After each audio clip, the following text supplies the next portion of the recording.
In this tutorial, I'm going to show you how to create the circle avatar effect that we see here.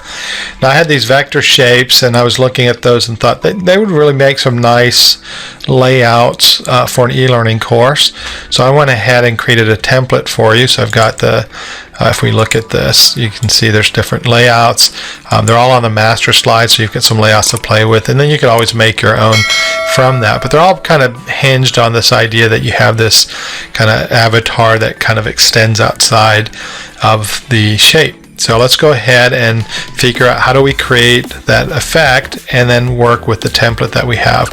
So I'm going to start with a blank slide. The first thing I want to do is all these templates here are on the master slide. So I want to grab one of those circles because it's already formatted. So I'm going to go to View, Slide Master, and you can see I've got a slide here. I'll just grab this first circle here. So just hit Control-C, that'll copy it. And I'll close it.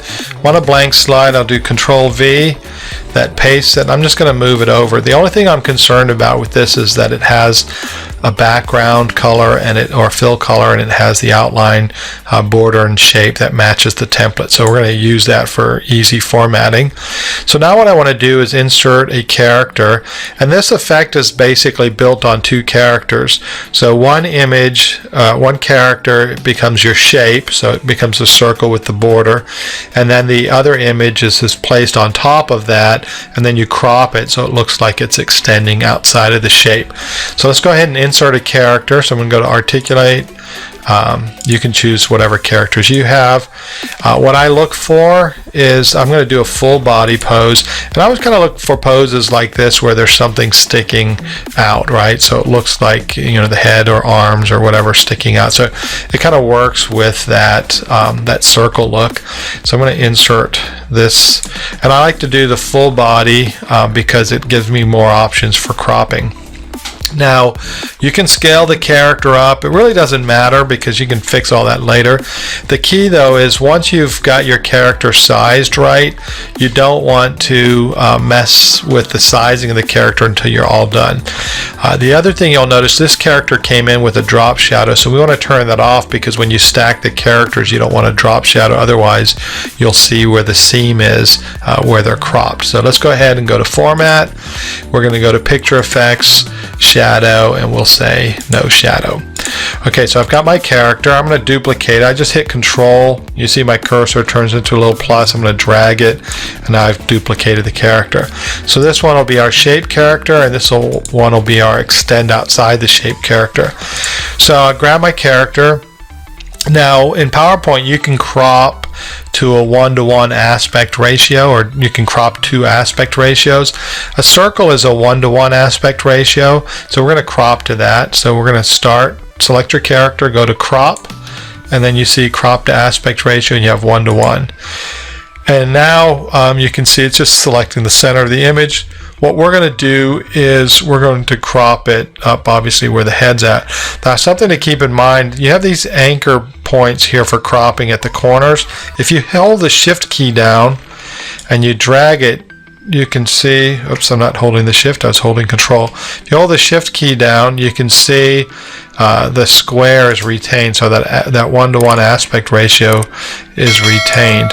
So we're going to go ahead, make it a little bit smaller. What I'm looking for is, you know, an easy way to crop the character and then have something extend outside of the screen. So what I'm going to do is I'm actually going to create an issue. So we've got our character here, right? So this looks fine. So we're going to let's do this here, and this looks fine. So I've got my character here, and I did introduce an issue, but I'll show you how we fix that.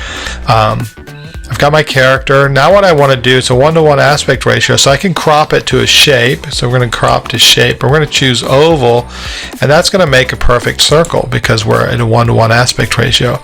Now all I need to do is I take the shape from the template. I'm going to go to Format Painter, which is under the Home tab, Home, Format Painter, and I'm going to apply it to this image, and now you can see I've got a circle that matches my template. The fill color. Now obviously this only works if you have a transparent background on the character. So what we're going to do is drag this character over, and she should just snap right into place. Of course, it never works the way you want it to. Why isn't she snapping? Is that the way it works, right? I don't know why she's not snapping. Alright, maybe I'm okay. There, she snapped. Nope, she's not snapped.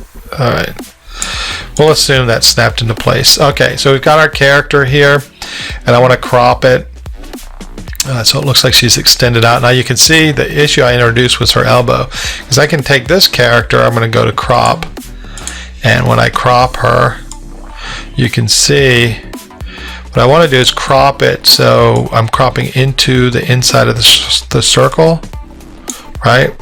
And so now it looks fine, right? Except the part with her elbow.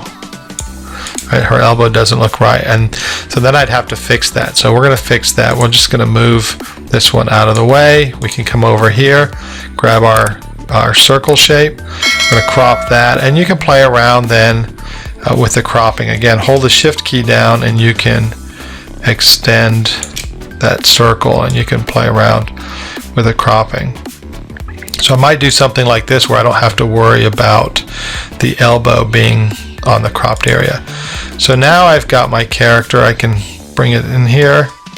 She's going to snap into place. I'm going to crop her, and you can see I can crop her all the way down to here, and it works beautifully. So now I've got this kind of character coming outside of the shape. So the next thing you can do is select both of those, hit Control G, and you group it, and you have a single grouped image. Now some people, here's a bonus tip, some people don't like to work with the group, so they want this as an image. So a couple things you can do is I would hold the shift key down and make it as large as possible, and then right click and then save as picture, and then you always have it as a picture and you can insert it, right? The other option is you can use, this is your original, so let's just say this is my original image here. So I'm going to go into the home and then the selection pane, and this is my Atsumi. So I'll say Atsumi Orig for original, right? So I've got that there. So what I'm going to do here is I'm going to copy her, so Control C. So I've got her copied. I'm going to turn off the original, so it's always available if I want to edit it, if I want to change the colors or whatever. I'm going to paste this one, and when I paste this one in, I'm going to paste it, and you've got this option to paste as an image. So I'm going to paste it as a picture. So now it's not a grouped image, it's just a single image, a single picture. So you can see I've got my Atsumi. So now if I need to change it, you know, I can delete this, I'll just hide her, and then I can show this, and then maybe I need to change the background colors or whatever. So I've got the original to work with. So that's just a bonus when you're using PowerPoint for graphics like this. So we've got the Atsumi image, so I can now take her, and you can see, let's just delete this. I can paste her on here and use her in any one of these templates, and it doesn't have to be a perfect alignment. So let's say I want to insert a new slide. I like this template here, and I'm going to paste the Atsumi since we had her, and I'm going to put her here, and looks perfect. Now the one thing you do get here with the image is you can see the border changes. If I actually come over here and take the original, because it's a shape and the border size is fixed, watch what happens. So I'm going to paste her here, and when I scale her down, you can see the border sizing doesn't change. So you can see that would be the difference. So using the original image, you maintain all of that formatting. It's just a matter of preference for you. I kind of like working with the images just because for publishing and stuff, it's going to be a lot easier.